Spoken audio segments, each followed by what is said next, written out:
Hi, I'm Dan Abe, executive producer at 343. And this year at E3, we're really excited to announce Halo Anniversary to the world. We wanted to give an example of campaign, so we used Silent Cartographer to really highlight some of the exciting features we're developing for the game. And now we want to share this with the rest of the world. So this is really your chance to get a behind-the-scenes peek at what we're doing with Halo Anniversary. Hope you enjoy. Okay, so let's dive right in and take a look at Silent Cartographer. This is exactly the same demonstration we gave to the press at E3. In fact, this is exactly the same build. So the exciting thing is that this build has come a really long way since we showed this at E3. It's kind of funny for me to look at it now and say, hey, the game looks much better now.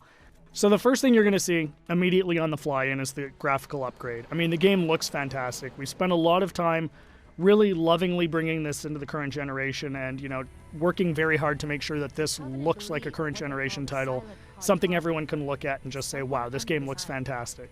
But the big test is really, how does it feel? So let's take a look. So we're going to charge the beach here. First thing you're going to get a taste of when you pick up this game and start playing is that this plays exactly like the original.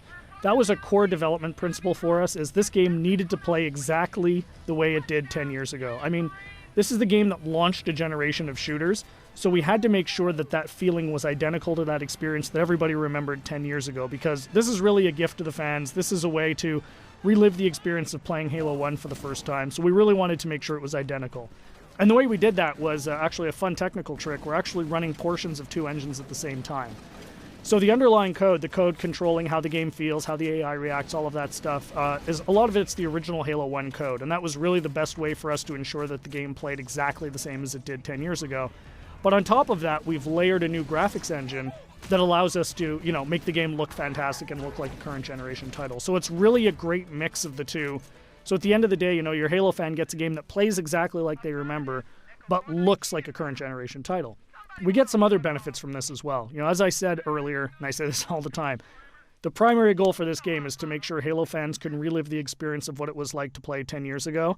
And one of the big tools we have in our box to do that is Classic Mode. So what's Classic Mode? At the touch of a button, you can swap back and see how the game looked 10 years ago. So here it is. This is, Halo 1 10 years ago. And it's really a magical feature for Halo fans, because this just lets you go back in time and see exactly how this game looked 10 years ago. But the fun part is you can come back at any time. So Classic Mode gives you the ability to go back and forth whenever you want at the campaign. So one of the things that's fun to do is get out to a spot like this that, just looks beautiful. You've got the water, the sun reflecting over it, the Halo ring in the background, and say, hey, what did this look like 10 years ago? Touch a button, and there it is, right? I mean, it's really, really, really a lot of fun to go back and forth between the two modes. And this is something I personally get the most excited about. And I think, the fans are really going to love it too. This was definitely a big win at E3. As you can see, the other benefits you get from the new version is you've got the splash effects, the dust effects as you get back onto the beach. The game just looks great. The other thing that's fantastic is for the first time, we're going to have co-op over live for the campaign. So you can hop onto the Warthog with a buddy and just plow through this game and, start mowing down grunts and elites and, just team up with a friend. Get on, go, hook up on live and play through the campaign together. And, we think people are really going to love that too. I often say, what would Halo 1 be without the Magnum? And, of course, the Magnum's back. Everyone remembers that fantastically overpowered pistol that just enabled you to walk through and just mow through hordes of enemies. Tremendous amount of fun. So, we're excited to bring that back as well.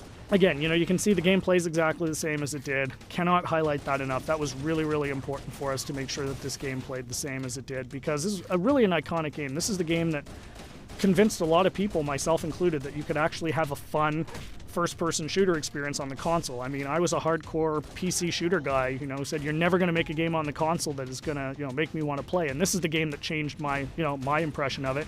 And it's the same for millions of Halo fans. And those fans, that's who this game is for. This game is really a labor of love for us here at 343, and we're really excited to be able to present it to you. So there's your sneak peek of Silent Cartographer. Really just the tip of the iceberg. We've got a lot more features we're going to announce as we get closer to launch. Come to Halo Fest at the end of August and see the whole game in action. See you then.